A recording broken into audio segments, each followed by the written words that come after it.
बुद्धि क्या है, विवेक क्या है, कृपया प्रकाश डालकर अनुग्रहित करें। हमारा शरीर चेतना का सबसे भारी भाग है और हमारी आत्मा चेतना का सबसे आंतरिक हिस्सा है। सूरज है हमारी आत्मा और चेतना है सूरज की किरणें। जैसे किरणों से सब प्रकाशित है, सूरज प्रकाशित नहीं करता जगत को, सूरज की किरणें प्रकाशित करती हैं जगत को। ऐसे बहुत सारे सूरज हैं जो किसी काम के नहीं, क्योंकि उनमें इतनी ग्रेविटी है कि वो किरणें वहां से बाहर निकल नहीं सकती और वे खुद ही अंधेरे में है। सूरज की तरह जल रहे हैं लेकिन खुद ही अंधेरे में है। उनको ब्लैक होल कहते हैं। तुमने ब्लैक होल का नाम सुना? हमारे काम का सूरज नहीं है, सूरज की किरणें। ऐसे ही उपयोगिता की दृष्टि से चेतना उपयोगी है, आत्मा नहीं।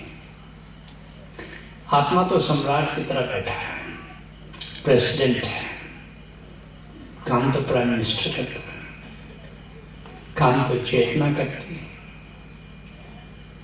और चेतना में शरीर है, उसके और भीतर इंद्रियां हैं, उसके और भीतर प्राण है, उसके और भीतर सबकॉन्शियस हृदय है, उसके और भीतर मन है, उसके और भीतर अस्मिता है।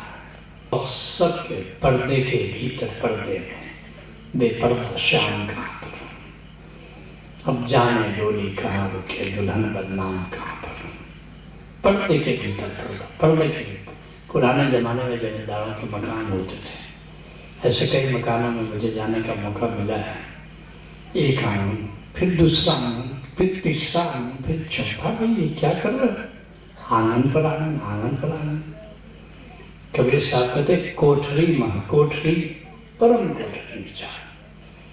देह की कोठरी में चेतना है, चेतना की कोठरी में चैतन्य है। कई कोठरी है। इस तरह कई आंगन, शरीर का आंगन आया, फिर इंद्रियों का आंगन, फिर प्राण का आंगन, फिर हृदय का आंगन, फिर आता है मन का आंगन। चक्रों के हिसाब से बात करें तो मूलाधार चक्र से जुड़ा शरीर, स्वादिष्ठान चक्र से जुड़ी इंद्रियां, नाभि चक्र से मणिपुर चक्र से जुड़ा प्राण है, हृदय चक्र या नाहत चक्र से जुड़ा हृदय सबकॉन्शियस अवचेतन, और विशुद्ध चक्र से जुड़ा मन है। आज्ञा चक्र से जुड़ा हमारी एमनेस, अस्मिता है, जहाँ से विवेक है। और फिर सातवें से चक्र से जुड़ा हमारी आत्मा है। तो पहले विवेक को बता दें, विवेक क्या है। मैंने बताया कि विवेक छठे चक्र से संबंधित है। सार क्या है, असार क्या है, इसकी समझ विवेक है। इसे हंस से उपमा इसकी दी जाती है।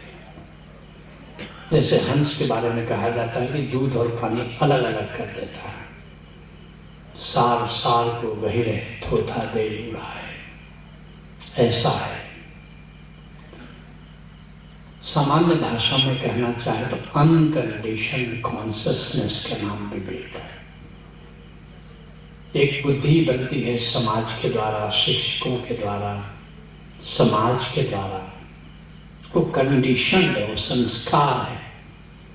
इसलिए हिंदू संस्कार अलग होगा, मुस्लिम संस्कार अलग होगा, भारतीय का संस्कार अलग होगा, नाइजीरिया का संस्कार अलग होगा। कंडीशनिंग किया गया। जैनी संस्कार अलग होगा, जैनी टमाटर नहीं खाएगा क्योंकि वो बचपन से उसने सुना है कि टमाटर मीट जैसा होता है, मांस जैसा होता है।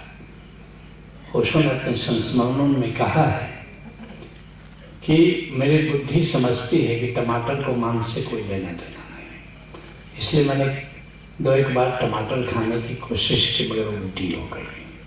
अब ओशो जैसा संत, इतना प्रज्ञावान, इतना विद्वान, लेकिन कंडीशनिंग इतनी हावी हो जाती है एक संत पर भी कि उस कंडीशनिंग से इतना आसान नहीं है मुक्त होना। ओशो जिंदगी भर टमाटर नहीं खा पाया, लेकिन एक हिंदू परिवार में उसकी कंडीशनिंग वजह से टमाटर खाओ।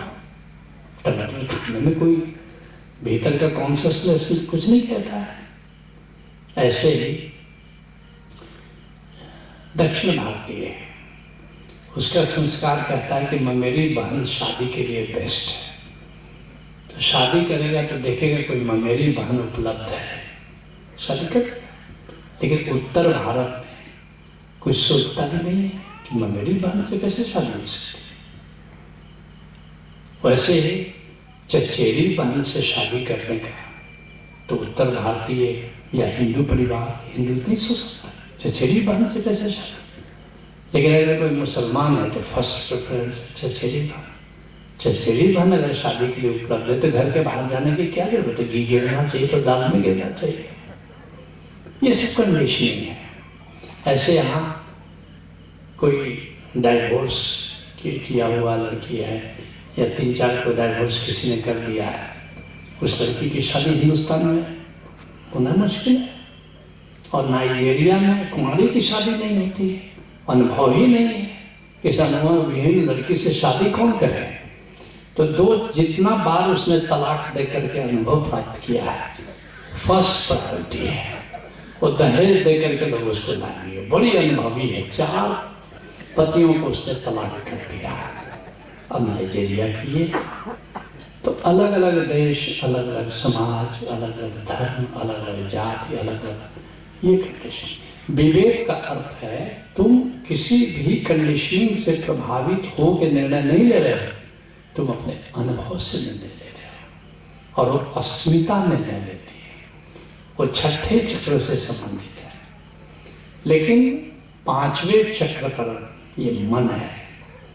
अब मन, बुद्धि, चित्त, अहंकार, ये सब मन के 3 रूप है। क्या क्या है?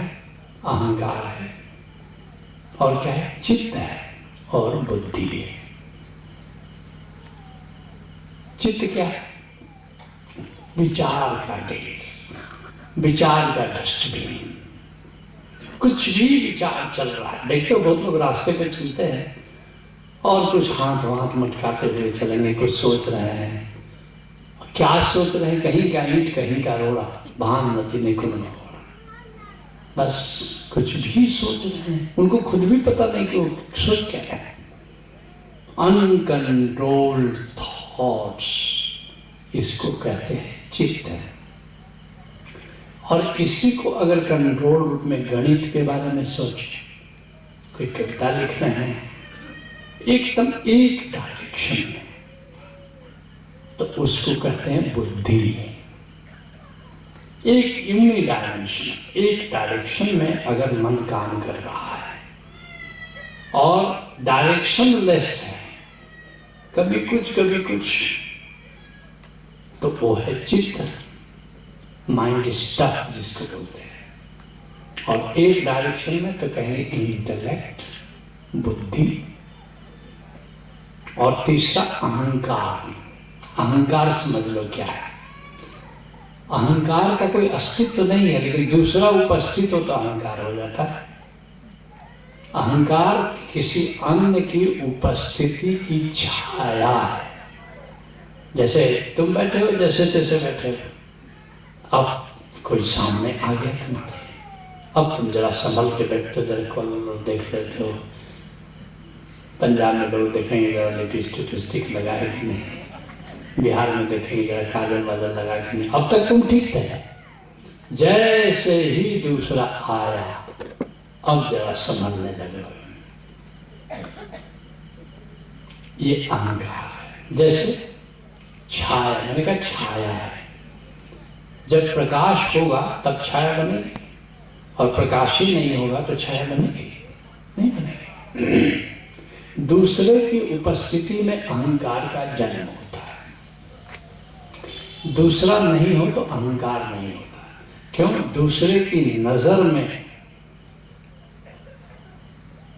कुछ दिखने की तमन्ना का नाम अहंकार है। दूसरे की नजर में हम कैसे दिख रहे हैं, इसका नाम अहंकार है। इसलिए ध्यान तब लगता है जब अहंकार नहीं होता। अहंकार और ध्यान एक शब्द है। इसलिए कभी कभी मैं मजाक में कहता हूं कि बाथरूम सबसे बढ़िया जगह ध्यान के लिए है। क्यों? अपनी मर्जी से रहो, जैसे रहना चाहो, गीत गाओ, गुनगुनाओ, उछलो, कूदो, मुंह बनाओ, जो करना हो करो। वहां ऐसी जगह है जहां बिल्कुल अहंकार नहीं है,